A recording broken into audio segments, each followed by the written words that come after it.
بسم اللہ الرحمن الرحیم۔ حکایت صحابہ میں سے حضرت حذیفہ کا اہتمام فتن کا واقعہ آپ کے سامنے رکھ رہا ہوں۔ تو شروع کرتے ہیں۔ بسم اللہ الرحمن الرحیم۔ حضرت حذیفہ مشہور صحابہ میں سے ہیں، صاحب الاثر بیدی ہے، ان کا لقب ہے۔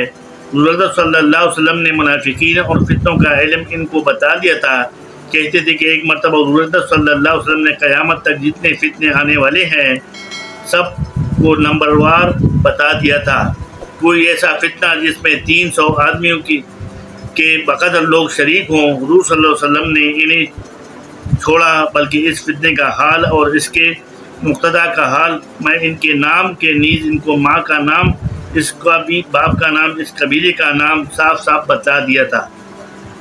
حضرت حذیفہ رضی اللہ تعالیٰ فرماتے ہیں کہ لوگ حضور صلی اللہ علیہ وسلم سے خیر کی باتیں دریافت کیا کرتے تھے اور میں برائی کی باتیں دریافت کیا کرتا تھا تاکہ ان سے بچا جائے۔ ایک مرتبہ میں نے دریافت کیا، یا رسول اللہ، یہ خیر و خوبی جس پر آج کل آپ کی برکت سے ہم لوگ ہیں، اس کے بعد بھی کوئی برائی آنے والی ہے؟ حضور صلی اللہ علیہ وسلم نے فرمایا، ہاں برائی آنے والی ہے۔ میں نے عرض کیا کہ اس برائی کے بعد پھر بلائی لوٹ کر آئے گی یا نہیں؟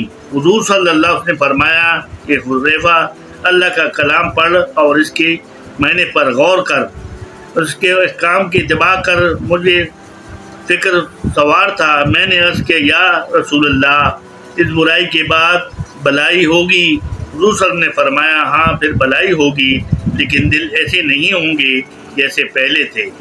میں نے عرض کیا، یا رسول اللہ، اس بلائی کے بعد پھر برائی ہوگی؟ حضور صلی اللہ علیہ وسلم نے فرمایا، ہاں ایسے لوگ پیدا ہو جائیں گے جو آدمیوں کو گمراہ کریں گے اور جہنم کی طرف لے جائیں گے۔ اس لیے کہ آج کل کا دور ہے کہ ہر آدمی آپ کو عالم مفتی اور سمجھتا ہے اور اپنی طرف سے فتوے اور حدیث جن کو پتہ بھی نہیں ہوتا اور معصوم لوگوں کو گمراہ کرتا ہے۔ یہ انہی کے بارے میں 1400 سال پہلے نبی پاک صلی اللہ علیہ وسلم نے اطلاع دی تھی۔ یہ واقعات آج کل رونما ہو رہے ہیں اور اس پر لوگ عمل بھی کر رہے ہیں اور بہت سارے لوگ گمراہی کی طرف جا رہے ہیں۔ حضور صاحب نے فرمایا، ہاں ایسے لوگ پیدا ہو جائیں گے جو آدمیوں کو گمراہ کریں گے اور جہنم کی طرف لے جائیں گے۔ میں نے عرض کیا کہ اگر اس وقت زمانے کو پاؤں تو کیا کروں؟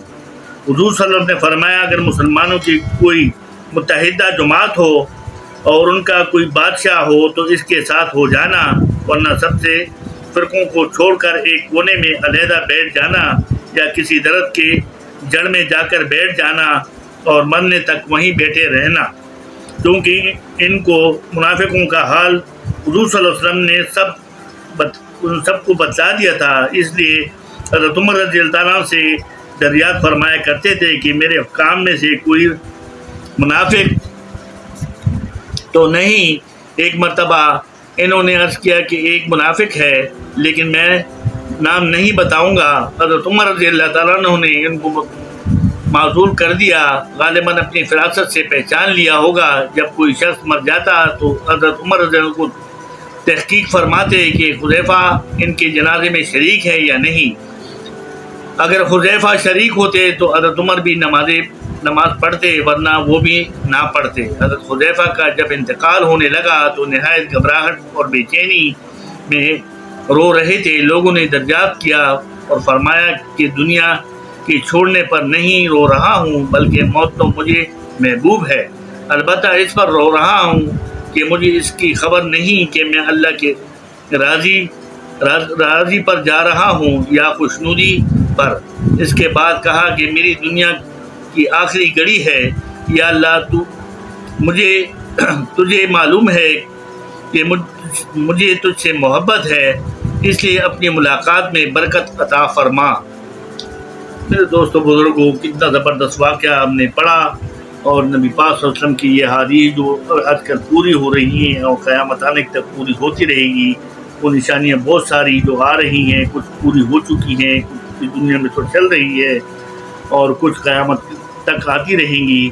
تو حذیفہ رضی اللہ عنہ وہ زبردست اور اعلیٰ درجے کے صحابی تھے۔ انہوں نے صلی اللہ علیہ وسلم نے سب منافقوں کے بارے میں بتا دیا تھا کہ کون کون منافق آئے گا اور کون کون منافق اس وقت تھا، موجودہ سب کے حال احوال بتا دیے تھے، نام بتا دیے تھے، ان کے ماؤں کے نام بتا دیے تھے، ان کے والدین کے نام بتا دیے تھے، یہ منافق ہے، سامنے کچھ ہے اور پیٹھ پیچھے کچھ ہے۔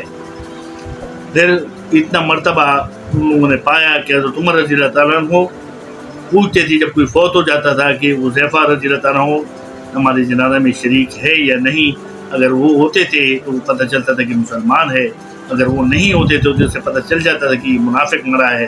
اس میں حضرت عمر رضی اللہ عنہ بھی شرکت نہیں کرتے تھے۔ اللہ پاک ہمیں اپنے دین پر چلنے اور اس کو سمجھنے کی توفیق عطا فرمائے۔ صدق اللہ مولانا علی۔